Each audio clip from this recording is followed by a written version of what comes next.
All right, bull runners, welcome back to the channel. So with XRP sitting at 49 cents right now with a $26 billion market cap, the main question is, will XRP see a ballistic rally with adoption by banks over in Indonesia, Philippines, Vietnam, and also Ripple's money tap payment system over in Japan? So we have a lot to talk about with you guys in this video.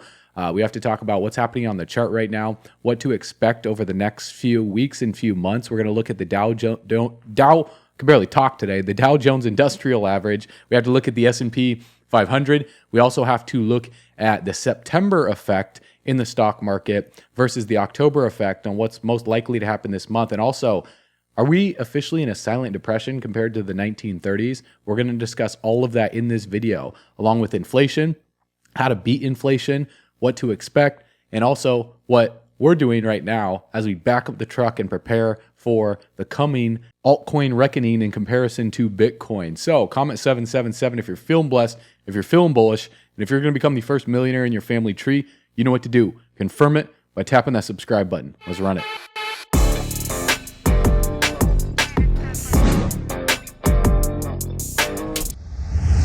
All right, so looking at the XRP to the US dollar price chart, with XRP sitting at 49 cents, this is a critical support zone right here. If we see XRP break to the downside, we would more than likely see XRP fall anywhere between 41 cents and 44 cents within this zone right here.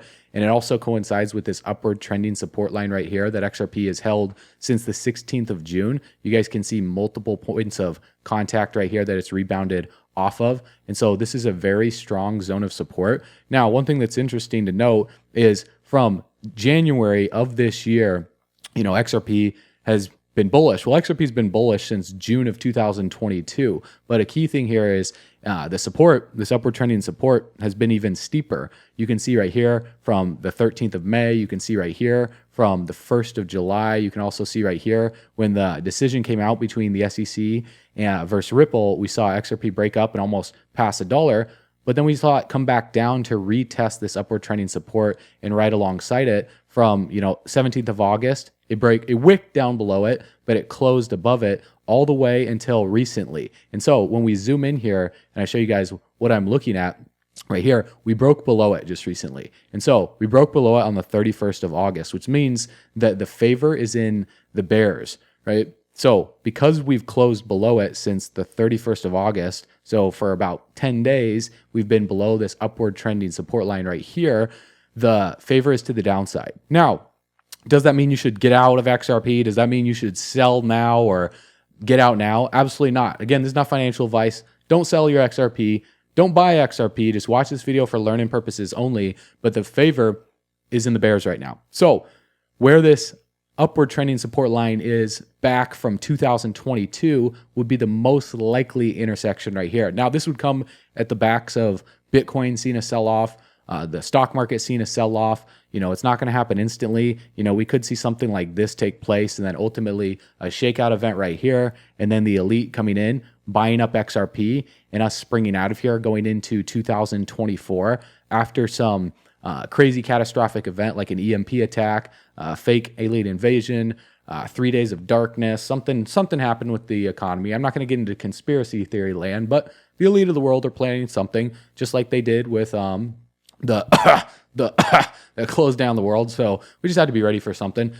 I would expect something like this to take place for XRP. Now, hey, if it doesn't, and this is a fake out, and we work our way up to 59 cents, consolidate, and then retest the previous high, and then break out of here, and we just keep trending higher, then that would be awesome. But the charts don't lie. So we see this upward trending support, the fact that it broke to the downside. I'm leaning more bearish right now, but I'm bullish long term. As you guys know, I do hold XRP. It's one of my largest holdings of altcoins, and so I believe in this project and the company. So, but I'm also not naive, and I don't think it's just going to go up forever, because that's not how these markets work. I'm a macro investor. So when I look at the Dow Jones Industrial Average, one thing that we're looking at right here, this chart pattern on the macro, is a rising wedge. So in a rising wedge pattern, what we see is we see higher highs and higher lows, but it wedges together, and eventually something's got to give. Now, something has to give to the upside or to the downside, but in a rising wedge, as we push to the upper portion of this wedge, eventually we see a break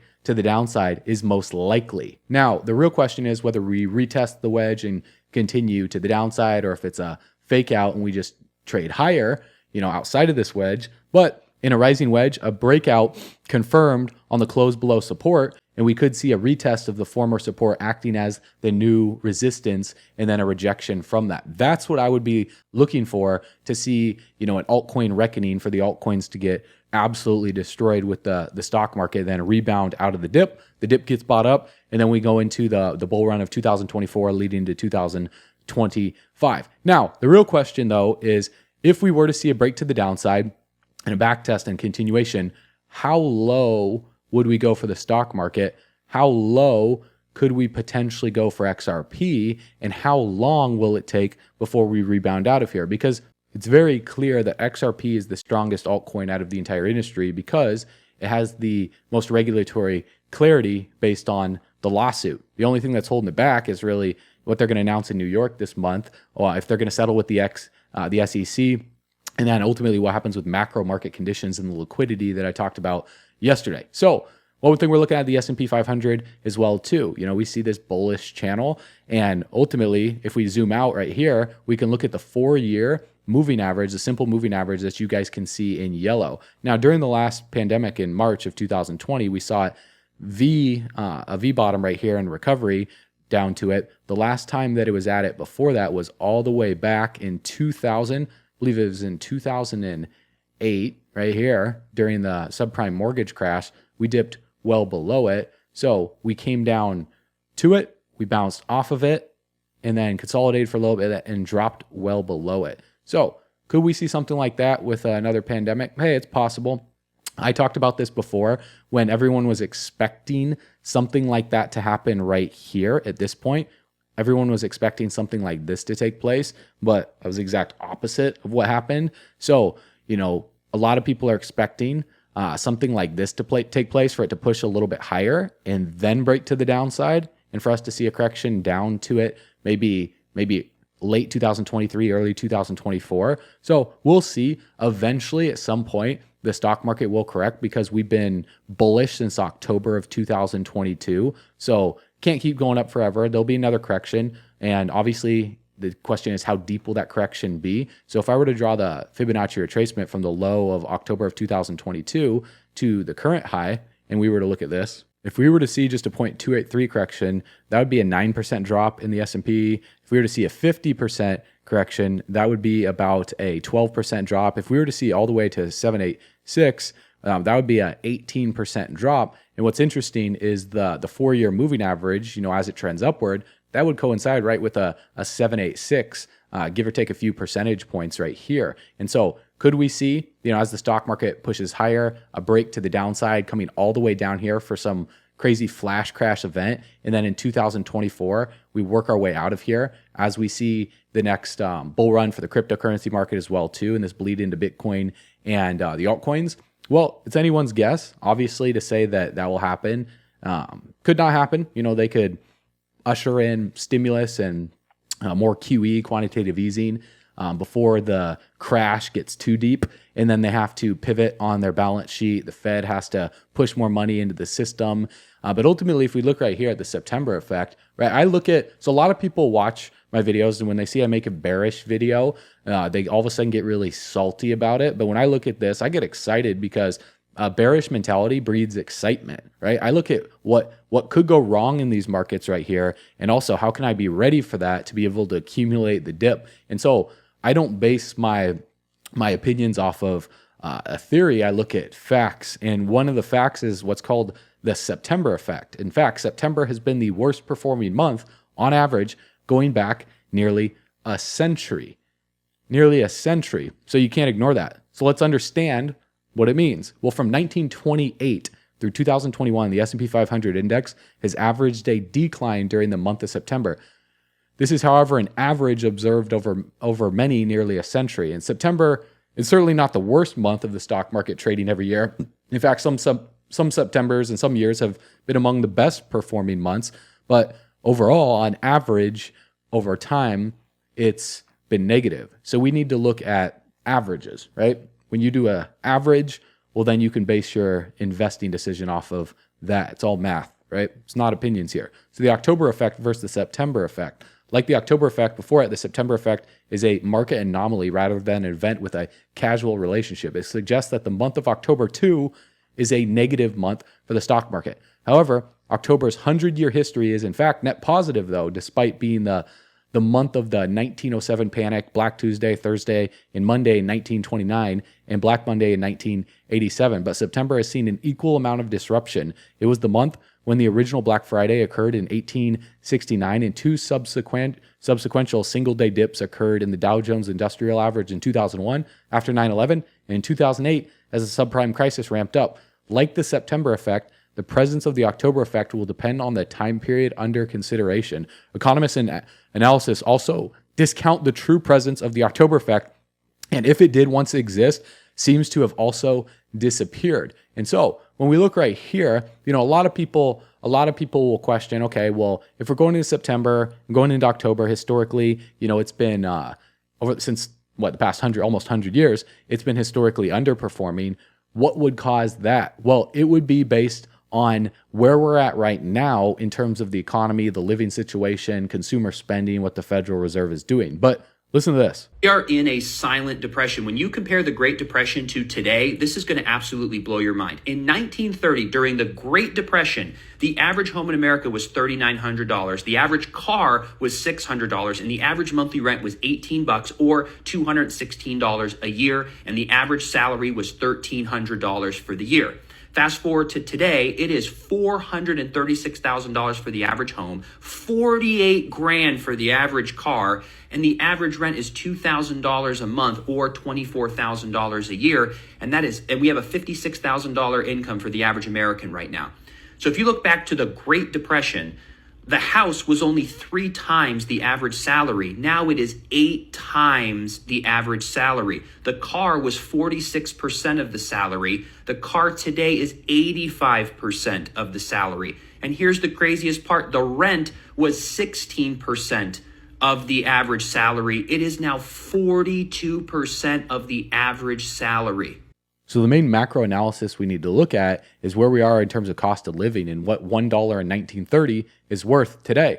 It's worth about $18.30 today, which is an increase of $17.30 over 93 years. If you invested $1, right? The dollar had an average inflation rate of $3.18% per year between 1930 and today, producing a cumulative price increase of 1,730%. That means that today's prices are 18.3 times as high as average prices since 1930. Now, I'm going to explain what this means and also what to do. According to the Bureau of Labor Statistics Consumer Price Index, a dollar today only buys 5.4% of what it could buy back then.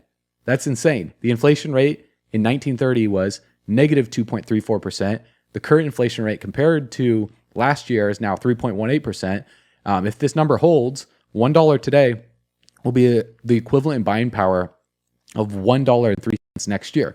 Meaning, if you had $100,000 in your bank account, you'd have about $97,000 in spending power. So you lost $3,000 in spending power. For example, if you started with $1, you would need to end with $18.30 in order to adjust for inflation from, 1930. And so it might look like it's going up when in reality, spending power is going down. So when I say that $1 is equivalent to $18.30, that means that the real value of a single US dollar decreases over time. So in other words, a dollar will pay for less and less eggs, less and less milk, less and less protein powder at the store. So this effect explains how inflation erodes the value of the dollar over time. By calculating the value in 1930 dollars, the chart below shows how $1 is worth less over 93 years, right? So it's worth around $1. And now what's it worth?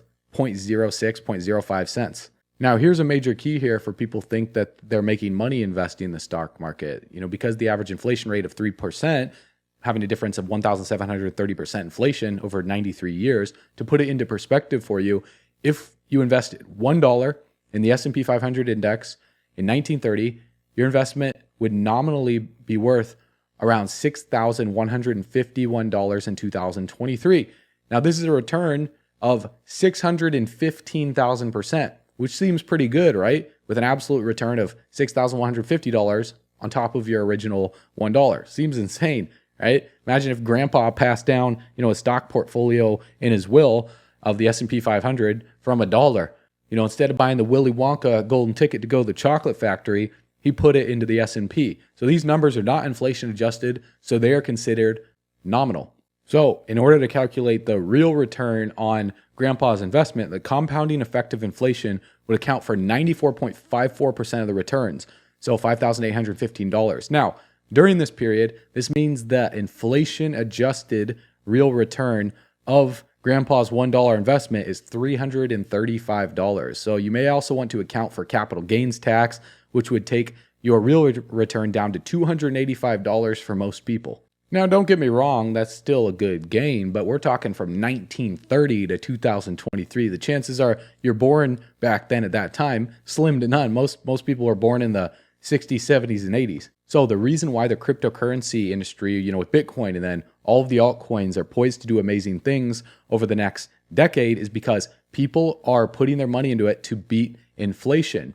And so even if we see an altcoin reckoning, we see the floor fall out for the altcoins to go into a depression stage, and then we work our way out of here for the disbelief rally going into 2024, 2025 in comparison to Bitcoin, meaning that the crypto total market cap, excluding Bitcoin and Ethereum with all altcoins, that just means that it would underperform in comparison to Bitcoin. So if somebody would be holding crypto, the safest place to hold in crypto during a bear market would be Bitcoin. So if Bitcoin were to see a sell-off and the altcoins were to see a sell-off, well, during a bear market, Bitcoin is a safer place to hold your income. Now, the real question is, if we see a sell-off for Bitcoin to the downside before breaking out of here, well, will we go back down to the low of 2022?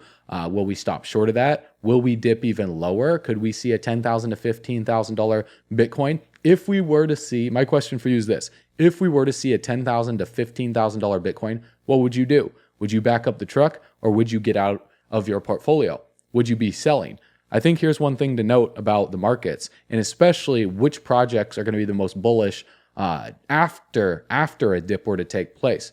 So SBI Remit will send money transfers requests from customers and will send XRP in response to those requests in real time. Now, SBI is a massive company. They're partners with Trangolo, another Ripple partner, to enable customers to receive remittances in the local legal tender. And so Japan has a long history with XRP and Ripple. In April of this year, Japanese banks Yumaguchi, Momoji, and Kita Kyushu adopted MoneyTap. The peer-to-peer lending app uses RippleNet and was launched jointly by Ripple and SBI Holdings in 2018. Now, the reason why this is a big deal is SBI CEO said in 2021, Japan was the most likely country for Ripple to move if the company was forced to leave the United States. So if regulation, continues to increase in the United States and gets more unfavorable for crypto, well then Ripple would most likely relocate. Could they go to Japan? Could they go to UAE? Where would they go? Either way, Japan wants Ripple's technology. And David Schwartz, who's the CTO at Ripple, when he was asked, considering that the banks don't use XRP for their transactions, how can the XRP price go even higher if the banks adopt the Ripple platform, but if they don't use XRP? Well, Ripple's business is providing processing software to banks. It can work without XRP and without any blockchain tech. It improves international payments because it uses end-to-end messaging to track payment progress, ensuring all necessary compliance information is in the transaction in the first place, precisely knowing the fees ahead of time and providing prompt, reliable confirmation of delivery. This is a big enough improvement that banks will use it even if the actual money moves the same way it does now. Now, Ripple has built a public blockchain with the native asset XRP, has various features: a disruptive exchange, good governance, fast transactions, high transaction volume, native multi-sig, key rotation, payment channels, and so on. Now, you don't need to understand what all that means. We just need to know, will these banks use XRP? So let's see what he has to say. The hard part about getting banks to use a blockchain isn't the blockchain. It's everything else. It's governance, compliance, integration with banking systems, and so on. Now, the key word here to remember is what it takes for that to happen is time. Our software does all that stuff. So if routing a payment through XRP is a penny cheaper, the banks can take it then we have to make XRP cheaper somewhere that matters, and it takes the time for them to overhaul the old system to be able to usher in this one. So Ripple likely won't target the biggest corridors like the US dollar to the euro early on because they're already efficient, or somewhat efficient, not the most efficient obviously, but early targets will be inefficient, but fairly high volume corridors. For example, the euro to the INR, the market makers, the currency traders often have very small profit margins. So even a small incentive to place good, euro to XRP, then XRP to the INR offers can beat what banks are getting now through the correspondent banking system. Once they get one corridor, we hang other countries off each other. We hang other countries off each other of the corridor, expanding the reach of XRP. Now, say you're a company like Apple with a fat stack of cash. If you want to snag up other assets for cheap, you'll need to hold the asset the people are selling want. If they're going into any of their corridors, they'll want XRP, so you would want to hold it too. If Ripple is successful at getting XRP used as a vehicle asset in international payments, new corporations like Uber or Airbnb who make payments all over the globe and want to make them as quickly and cheaply as possible could significantly add to the demand for XRP. So not just banks, but big companies like Uber and Airbnb and other massive companies that are global chains. So they can buy XRP at below market cost. Say they want to buy with the US dollar, they just wait for someone to make a payment that's bridged with XRP that delivers the US dollar. They can provide the US dollar for delivery and take the XRP from the other side of the payment. Since they're providing someone else liquidity, they'll pay below market rates. They can make payments funded from XRP at roughly half the cost. So they want to pay into a corridor that's bridged by XRP. Since they already have XRP, they can save the cost of the 2 XRP half of the payment. This means they'll save money by holding piles of XRP sufficient to adapt the timing of these two operations, and they'll be adding to XRP demand. These forces could be expected to increase the price of XRP, although there's no guarantees. This same logic can apply to all kinds of companies that make payments around the world. At least that's what Ripple is betting on. That's what they're working on. And so far, Ripple's delivered on a lot of their claims on what they've strived to do, and they just continue to make these massive partnerships. After all, the reason they're doing this is obviously to increase the demand for XRP, to increase the value of what they hold, that they can extract from and use to further the development of Ripple. So if Ripple's goal, if they want XRP to grow in value, they would need this to take place. So you best believe they're working on that negotiation behind closed doors. And so the Ripple CTO acknowledged that there's no guarantee central banks will use the bridge. However, he maintained that the company's approach was to remove technical barriers and allow users to use XRP if they choose to, rather than forcing the matter, which would slow down adoption. That said, he says, I never recommend building products that require people to use XRP unless they're the XRP ledger features, because that becomes a reason not to use the product. And Ripple's CBDC platform, an update from their platform revealed that Ripple had improved the speed, lowered the cost, and reduced settlement times since first announcing the project over a year ago. And it was also mentioned that Ripple is working with more than 20 countries, including Peru, Montenegro, to roll out their respective CBDCs. And so the main key here to understand when we go back to the chart is if we see a break to the downside for XRP, then on the RSI, we would see a break to the downside as well too, below 30. And historically, anytime that a crypto asset or a stock or whatever is below 30 on the RSI, that is historically a great period to back up the truck all the way to the bank, grab the bags, pack them and stack them, leave no bags left behind, because we believe the spending power of the dollar is going down in value. That's a fact based on inflation, monetary print orders, what the Federal Reserve is doing, and blockchain technology is going up in interest. That's the truth. And together, we're all going camping on the beaches of the moon. So I will see you on the next video. I will see you on bullrunners.com, where you're going to learn our #1 way to create passive income online with crypto. As always, you know what to do. Stay bullish.